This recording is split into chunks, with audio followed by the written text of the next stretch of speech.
Hello guys, यो छोटो mini ब्लगमा हजुरहरूलाई स्वागत छ। आज चाहिँ मेरो भाइ आएको थियो र मैले सरिता कपडा पसलमा चोलो मगाएको थिएँ। चोलो साह्रै राम्रो थियो। अनि मैले फेरि डिब्बामा के छ भनी हेरेको, त्यहाँ चाहिँ म रहेछ। अनि प्लास्टिकमा हेरेँ, त्यहाँ चाहिँ खानेकुराहरू थियो। अनि यहाँ चाहिँ आलु चा थियो। कस्तो खानु मन लाग्यो, मैले खाएर पनि चाखेँ।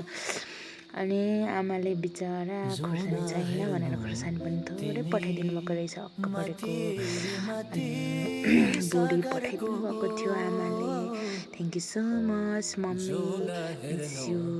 आमाको माया हेर्नुहोस् न, थोरै खुर्सानी अनि आलु चा अनि दालमोटहरू, यो चुरोट चाहिँ आमाको लागि।